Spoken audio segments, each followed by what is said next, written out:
Good morning, everybody. Today I'm in my mum's house. Ow. I have 3 old diaries here. I just thought it would be funny to go through some of the older ones to see what funny things are inside them. And this one is the oldest. This one is from 2009. Oh look, I was still in my cool fuzzy gel pen phase. I just thought it'd be funny to see what's in here. Oh my goodness. I just found an entry from the day that President Obama was inaugurated. What is life? Okay, would you like to hear what happened on the day that President Obama was inaugurated? Tuesday the 20th of January 2009, 1:05 p.m. So I start off the entry by saying that I'm ill and I'm home from school. I've written, on normal school days, being ill and staying home would be heaven, but when you're actually ill, it's not much fun at all. So I wrote a little bit during the day and then took a break and came back to write more at 10:08 p.m. Well, a lot's happened, not. The first dramatic thing happened when I fell asleep on the sofa after doing some of my story for an hour. Ah, so I was writing my stories, how cute. And then I've put in quotation marks, Rosie! Rosie! Rosie! My name was repeated frantically over and over, waking up an annoyed me. My grammar was terrible. Mum was home. By the time I made it downstairs to find Mum frantically pointing every remote at the TV, trying to get it to work, I felt crap. Ooh, look at me swearing at the age of 13 or whatever this was. Yes, I asked sleepily. Mum shouted at me to go back upstairs and turn the TV on there.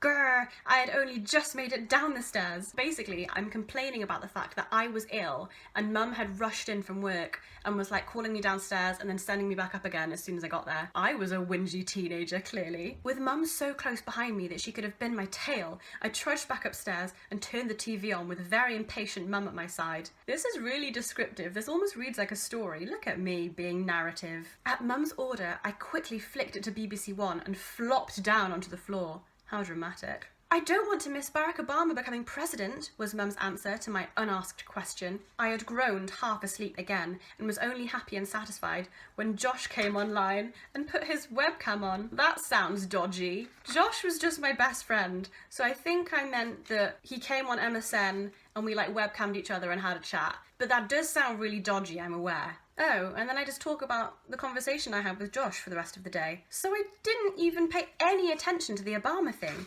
That's so interesting. How funny is it that, like, I was so out of that world, like I was nowhere near it yet. I was too young to be involved in politics, that it only has a brief mention in my diary entry. So actually the main focus of this diary entry is me being ill and then being annoyed at my annoying demanding mother who comes home and how dare she demand to turn on the TV so that she can watch Barack Obama's inauguration. I mean, honestly.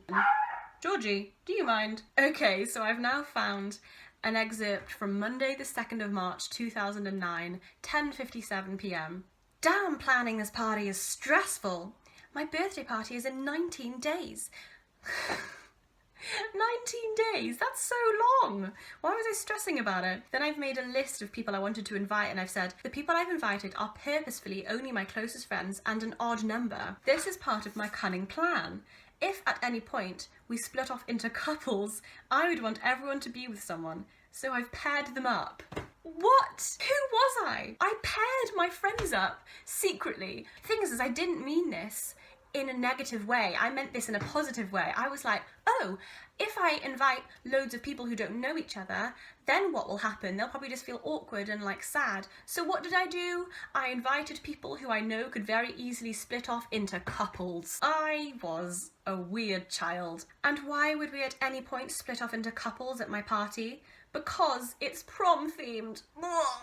I think I'm gonna die. I honestly don't remember being this gross. I can't believe this was me. Ugh. Oh, okay, I feel a bit better now, because then I've written, not that I believe any of this will actually work, just so I'm organised and prepared. That makes more sense. I wasn't gross, I was just organised and prepared and a perfectionist. You! Ugh, I'm so sad. Thank you, Rosie. Thank you for finally recognising the ridiculousness of this situation. Oh, okay. Tuesday the 3rd of March 2009. Is this like one day later? This is literally one day later. You know that stupid joke about couples at my party? That might actually work. Since it's prom themed, maybe the boys should ask the girls. I'm gonna have to bleep names, aren't I? Or change names, let's change names. Whether this was her plan or not, Alyssa immediately bagsied Stephen to ask her. Wait, what?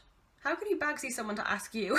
And Nancy practically ordered Simon to ask her. Is this what we were like at the age of 13? How can you either bagsy someone to ask you out or order someone to ask you out? Oh, girls, what were we like? Then I recite a text conversation that I had with a boy that I fancied who I was trying to get to ask me to my own party. It's all very confusing. And the text conversation goes, this is me. Can't wait for the party. Yeah, it'll be awesome. I'm scared though. You don't have to wear a tux. I'll wear one if you want. Thank you. You're so kind. I want it to be like a real prom. That's why Alyssa and Nancy asked the boys to ask them out. Yeah, I was gonna ask Alyssa. Oh well. What luck! The boy that I wanted to ask me to my own party and was heavily hinting at actually wanted to take my best friend.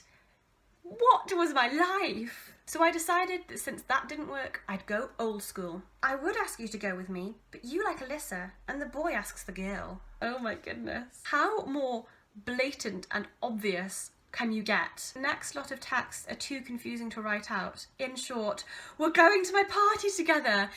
Yay! I managed to get someone that I like to ask me out through manipulative means. Sure, but I still did it. That's so funny. Oh my god, I want to see the entry for my birthday party now. Okay, I'm not sure that there's an entry in here about the birthday party, but I did write about my birthday. And it sounds really sad. Wednesday the 25th of March 2009. It was my birthday today. Crappy lessons at school and I didn't see... Hang on a second. What's going on here? Do I already fancy a different boy? Rosie, you went to all that trouble to get that one boy to ask you to your birthday party, and then by the time it's your actual birthday you're fancying a different boy. So now I'm fancying someone called, let's just call him Horace. So apparently I didn't see Horace all day on my birthday, which is very sad because I fancied him and want to see him. What happened to poor old Joe, eh? Oh, okay, and then I've very aggressively written at the bottom, I like Horace. If I have the guts, I am telling him tomorrow. Oh my god, I have to know what happened. Yes, I wrote about it. So basically, this entry was about us going to see We Will Rock You in the West End because we'd just done a production of it at school. So after a long wait at school, we finally set off at 3 p.m. and we took the coach to the train station. This is where I started Operation Sneaky Picture of Horace. Okay, that's creepy, Rosie. Without his wig on because Alyssa wanted to see him with no wig. Okay, so clearly Alyssa had only ever seen Horace in the wig that he wore for the school show, and she wanted to see what he looked like without the wig, so I was trying to take a sneaky picture of him. How creepy. Then we took the train to Liverpool Street. I couldn't help myself. I had to look back at him every 30 seconds, but he's so short, okay, a bit shorter than me, that he kept getting concealed by Joe and Mrs. Candler. When we got off the train, we had to be ushered around in groups of 4.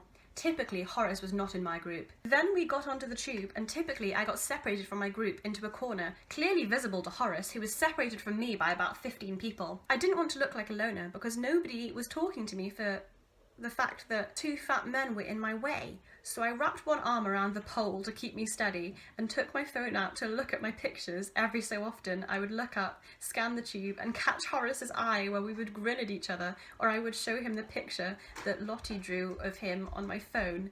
He would laugh, then we would look away. Oh my goodness, is this what flirting was like when you're 12 years old? Afterwards, on the train home, Horace sat with me. Yes, how exciting. We laughed and joked together for the whole trip. Then it was Friday with a non-school uniform day.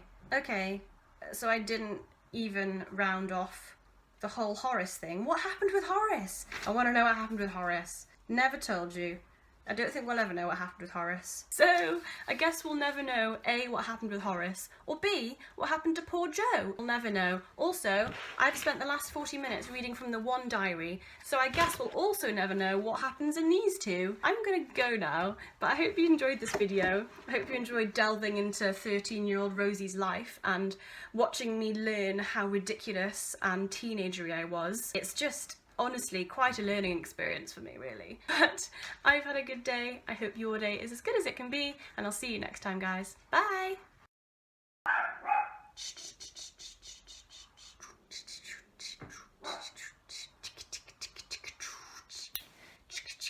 What am I doing?